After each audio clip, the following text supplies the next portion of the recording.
के टुकड़ों की खोज करता है वह मूर्ख नहीं तो क्या है? यह कैसा आश्चर्य है। हमने ईश्वर से मांगा तो क्या मांगा? आरोग्य या भोजन का टुकड़ा या कपड़े का टुकड़ा। अरे जो ईश्वर हीरो की खानदान है उनके पास इन सांसारिक कांच के टुकड़ों की मांग। सज्जनों, एक महात्मा जी प्रवचन करने के लिए किसी गांव में गए तो एक बच्चा बिल्कुल आगे में आकर के बैठता था। कोई भी प्रोग्राम कीजिएगा ना तो बच्चा आगे में ही बैठेगा। कहीं देखे कि बच्चा पीछे में बैठा है? बच्चा आगे ही बैठेगा। क्या ललक है उसका, वो जब रहेगा तो आगे रहेगा। है आगे में बच्चा है, देखिए बिल्कुल है। चौवनिया ठनिया कभी पीछे रहता ही नहीं, जबकि सरकार ने 1 रुपया तक को बंद कर दिया है, एक सिक्का भी नहीं चलता है। लेकिन ये चौवनिया ठनिया सब जगह रहेगा आगे, तो बेचारा वहां पर भी आगे रहता था। तो महात्मा जी उस बच्चा को टेवते थे। एक दिन मंच से कहते, वो जो महात्मा भी ज्ञान था, 2 प्रकार का ज्ञान होता है, एक किताबी होता है और एक आत्मज्ञान होता है। तो जाएंगे कि मुझे इस बात की जानकारी है, किताबी ज्ञान कभी टिकता नहीं है, लेकिन जो आत्मज्ञान है वो टिकाऊ होता है। तो महात्मा जी जो थे ना वो आत्मज्ञानी नहीं थे, वो किताबी ज्ञान वाला था। तो उस बच्चे से कहते एक दिन, ए बच्चे तुम मेरे चेले बन जाओ। तो वो बच्चा वहीं से बैठे बैठे कहता, क्यों क्यों पंडित, मैं क्यों तेरे चेले बन जाऊं? तो महात्मा जी कहते, यदि तुम मेरे चेले बन जाओगे ना तो मैं तुम्हें स्वर्ग का राज दूंगा। तो वो पंडित, वो बच्चा वहीं से बैठे बैठे कहता है, ओ पंडित जी तुम मेरे चेले बन जाओ। पंडित जी को उम्मीद नहीं था कि बच्चा ऐसा भी बोलेगा। तो पंडित जी गुस्से में आ गए, आंख लाल करके कहते, क्यों मैं तेरे चेले बन जाऊं, क्यों तेरे चेले बन जाऊं? तो बच्चा कहता, इसलिए पंडित जी यदि आप मेरे चेले बन जाओगे तो मैं तुम्हें दिल्ली का राज दूंगा। तो पंडित जी गुस्से में आ गए और आंख लाल करके कहते, क्या दिल्ली का राज तुम्हारे बाप का है जो मुझे दे दोगे? तो बच्चा वहीं से बैठे बैठे कहता, वो पंडित जी तो क्या स्वर्ग का राज तुम्हारे बाप का है जो तुम मुझे दे दोगे? कई लोग स्वर्ग के सपने लेते हैं ना, मरने के बाद मैं स्वर्ग जाऊंगा, लेकिन जो स्वर्ग की चाहना करता है, स्वर्ग की कामना करता है, उसे मूर्ख कहा गया है।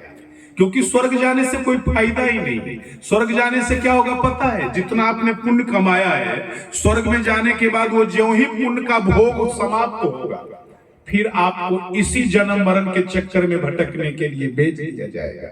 इसलिए संतों ने कहा, यदि कामना करनी है तो भगवान के चरणों की कामना करो, भगवान के चरणों की कामना करो, जहां स्वर्ग नहीं मुक्ति मिलती है, फिर आवागमन के चक्कर से छुटकारा मिल जाता है। इसलिए स्वर्ग की जो भी कामना करता है वो मूर्ख है। भगवान के चरणों की कामना करो, जहां से डायरेक्ट मुक्ति प्राप्त हो जाती है, फिर कभी आवागमन के चक्कर में भटकना नहीं पड़ेगा।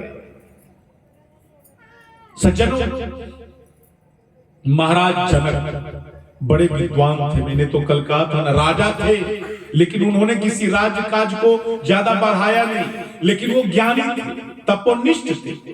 उनसे सुखदेव जी शिक्षा ग्रहण करने के लिए गए। तो सुखदेव जी जब शिक्षा ग्रहण करने के लिए गए तो वो तो आत्मज्ञानी थे। शिक्षा जब उनकी पूरी हो गई ना तो सुखदेव जी ने कहा, अब दक्षिणा ले लीजिए हमसे, क्योंकि शिष्य जब तक दक्षिणा नहीं दे तो कोई विद्या पूरी नहीं होती है। तो जनक जी को तो कुछ नहीं चाहिए, तो राजा थे, और दूसरे वो आत्मज्ञानी थे, तपोनिष्ठ थे, कुछ नहीं चाहिए। तो जनक जी ने कहा मुझे कुछ नहीं चाहिए। तो सुखदेव जी ने कहा जब तक आप कुछ लोगे नहीं दक्षिणा तब तक तो मेरा ज्ञान अधूरा रह जाएगा, इसलिए लेना पड़ेगा। तो जनक जी कुछ देर रुके और कुछ देर रुक करके कहते, अच्छा ठीक है, क्या दोगे मुझे? इस दुनिया में जो सबसे हीन वस्तु है, हीन वस्तु, वो मुझे दक्षिणा में दो। अब आप लोग कुछ देर के लिए दिमाग लगाइए कि दुनिया में सबसे नीच वस्तु क्या है, ये मुझे दक्षिणा में दो। तो सुखदेव जी सोचने लगे कि इस दुनिया में हीन वस्तु क्या है, तो चल दिए खोजने के लिए। तो उन्हें लगा ये जो मिट्टी है ना, ये सबसे हीन वस्तु है, मैं मिट्टी को ही दक्षिणा में दे दूं। और मिट्टी को नीच समझकर जब उसे छूने के लिए गए तो मिट्टी से आवाज आती है, मैं हीन नहीं हूं। अरे मुझसे तो अन्न की प्राप्ति होती है और उस अन्न से सारे जीवधारियों का पेट चलता है। यदि मैं अन्न पैदा न करूं तो सारे जीव मर जाएंगे, इसलिए मैं हीन कैसे हूं सुखदेव। तो सुखदेव जी ने सोचा तो अब कौन हीन है, तो उन्हें लगा ये जो पत्थर है ना पहाड़, ये हीन है, तो यही मैं दक्षिणा में दे दूंगा। तो ये सोचकर पत्थर को नीच समझकर जब पत्थर को उन्होंने छूने का कोशिश किया तो पत्थर से आवाज आती है, मैं हीन नहीं हूं। अरे मेरे द्वारा मकान का निर्माण किया जाता है, जिससे मंदिर बनते हैं, मठ बनते हैं, गुरुद्वारे बनते हैं, गिरजाघर बनते हैं, जिसमें सारे जीवधारी लोग शरण लेते हैं। मैं हीन नहीं हूं, मेरे द्वारा मकानों का निर्माण किया जाता है। तो सुखदेव जी को लगा कि अब इससे हीन कौन हो सकता है। तो उन्हें लगा कि जो ही मिट्टी पत्थर से ये आवाज जब आई तो उनकी नजर गंदे जगह पर पड़ गया। गंदे जगह पर बिष्टा के ऊपर उनका ध्यान चला गया, नजर गया। तो उन्हें लगा कि यही सबसे नीच वस्तु है, इसे कोई अपने घर में नहीं रखता, सब इसे गंदगी में फेंक देता है। यही सबसे नीच वस्तु है और यही मैं जनक जी को दक्षिणा में ले जाकर के दे देता हूं। बिष्टा, इसे मैं दक्षिणा में दे देता हूं। तो बिष्टा को नीच समझकर जब बिष्टा को वो छूने का कोशिश किए ना, तो बिष्टा से आवाज आती है, मैं नीच नहीं हूं, मैं हीन नहीं हूं। अरे आज मेरा स्वरूप भले बिष्टा का है, लेकिन इसके पहले मैं सोने की थाल में सजाई गई थी। मेरा जो स्वरूप था वो 56 प्रकार के भोजन का 32 व्यंजनों का था। मैं सोने की थाल में सजाई गई थी, मुझसे सुंदर सुंदर सुगंध निकल रही थी और छौंक बघार कर मुझे बनाया गया था। अरे मैं बस मेरी एक ही गलती हुई कि मैंने मनुष्य देह का संग किया। यदि मैं मनुष्य देह का संग न करती तो मेरा स्वरूप बिष्टा का ना होता। इसलिए यदि इस दुनिया में कोई हीन है तो वो मनुष्य तन है, मैं हीन नहीं। सुखदेव को बिष्टा से ज्ञान मिला। इस दुनिया में सबसे हीन क्या है? ये मानव का तन। बिष्टा ने कहा मैंने मनुष्य देह का संग किया तो मेरा स्वरूप बिष्टा का हो गया। इसका मतलब इस दुनिया में सबसे हीन वस्तु क्या है? मनुष्य का तन। सुखदेव जी दौड़े हुए गए और उन्होंने अपने आप को समर्पित कर दिया महाराज जनक के चरणों में। संतों ने कहा जब तक तेरे में यह अहंकार रहेगा, मैं फलाना व्यक्ति हूं, मेरा ये पद है, मेरी ये गरिमा है, मेरी ये प्रतिष्ठा है, जब तक ये बना रहेगा ना तब तक तुम अपने आप को भगवान के चरणों में समर्पित नहीं कर पाओगे। इसलिए तुझे मुक्त होना होगा। तो जनक जी अपने आप को महाराज जनक के चरणों में समर्पित कर दिया और जनक जी ने कहा तुम्हारी दक्षिणा पूरी होगी। अपने आप को हमें समर्पित करना होगा ठाकुर के चरणों में।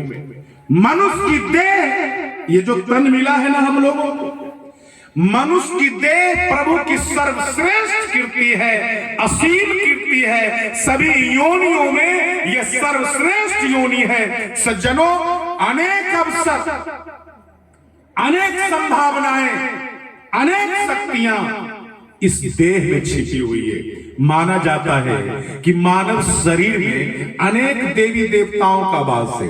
मनुष्य की आंखों में विश्वामित्र और वशिष्ठ ऋषि का वास है।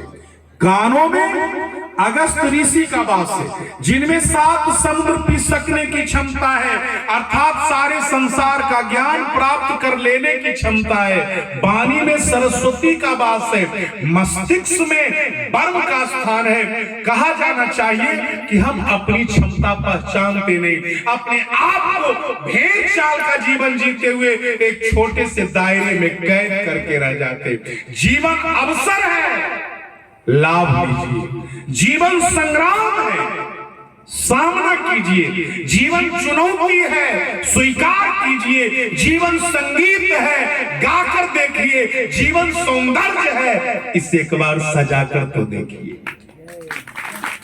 विचार आपको करना है, मैं कौन हूं, मेरी क्या शक्ति है, कौन सा वक्त चल रहा है। एक क्षण रुककर याद करना जरूरी है। अरे आंसू और मुस्कान तो सबके पास है।